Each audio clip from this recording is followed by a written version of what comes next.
Un de vos commentaires très intéressant m'a permis de faire une nouvelle vidéo pour clarifier la différence entre pensée limitante et limite à respecter. Parce que souvent nous confondons les deux. C'est quoi une pensée limitante? C'est un truc qui nous tourne en boucle dans la tête et d'ailleurs qui parfois nous fait tourner la tête. Et c'est une pensée négative du type « non, tu vas pas y arriver ». Fais attention, ça, tu n'en es pas capable. T'es sûr que tu vas pouvoir le faire, etc., etc. Hein? Souvent, ces pensées-là, c'est même presque toujours le cas, elles prennent leurs racines dans notre enfance parce que à chaque fois qu'on entreprenait de prendre une initiative, il y avait un adulte pour nous dire « attention, tu vas te blesser ». Ou alors « ouh là là, mais tu vas pas y arriver. Toute seule, tu n'en es pas capable », etc.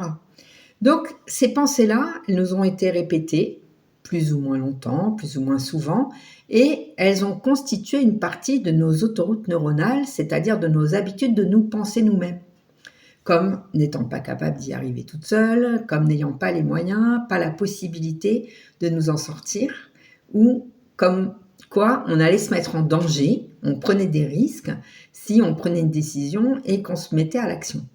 Alors certes, dans l'absolu, il y a toujours des risques à prendre une décision qui nous fait passer à l'action, c'est certain. Mais pour autant, très souvent, 95% de ce que notre cerveau projette comme pensée négative ne va pas se réaliser dans la réalité. Donc, on a tout intérêt à prendre le risque et à réellement passer à l'action. Donc, une pensée limitante, c'est ça. Ça nous tourne en boucle. Et il se peut que des émotions désagréables viennent s'y associer. Parce qu'à force de s'auto-limiter, à force de penser de nous que nous ne sommes pas capables, que nous sommes impuissantes, que nous n'avons pas les moyens, que nous allons nous blesser ou carrément disparaître si nous prenons une initiative ou un risque, eh bien, ça peut nourrir en nous de la rancœur, de la contrariété, de la tristesse, de la déception.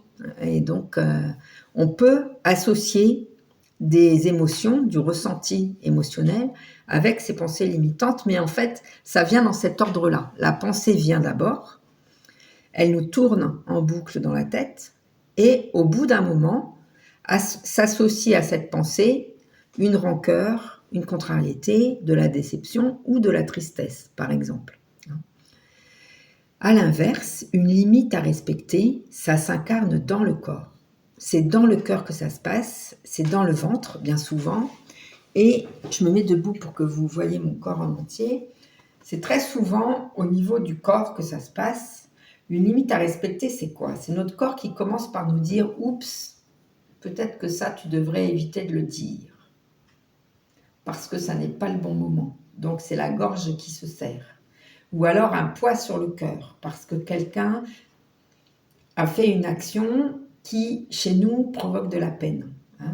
Donc, nous nous sentons tristes, cette personne n'a pas respecté nos limites, nous nous sentons tristes, nous sommes déçus, et donc, dans ce cas-là, c'est dans notre cœur que ça se joue. Parfois, on a peur, et on a peur parce que nos pensées limitantes entretiennent aussi cette peur, et du coup, on a une boule dans le ventre. Après, quand on en est au stade de la maladie, que ce soit la cystite par exemple, typiquement la cystite, c'est nos limites n'ont pas été respectées, nous n'avons pas respecté les limites de notre territoire corporel, de nos capacités physiques par exemple, nous avons dépassé notre état de fatigue pour en donner toujours plus aux autres. Et dans ce cas-là, c'est le corps a envoyé avant des infos, il a envoyé avant des signaux émotionnels qu'on n'a pas écoutés. Et donc, ces signaux émotionnels ayant été dépassés, eh bien, le corps installe une maladie pour nous dire, le mal nous dit quelque chose de nous-mêmes. Et là, il est grand temps pour nous de dépasser nos limites. Et c'est la différence, voyez ? Le process n'est pas le même. D'abord, les pensées limitantes et ensuite les émotions, dans le cadre des pensées négatives. D'abord, les émotions, le ressenti, ce qui se passe, ce qui se noue à l'intérieur de nous, ce qui se verrouille à l'intérieur de nous, qui nous indique que c'est pas le moment.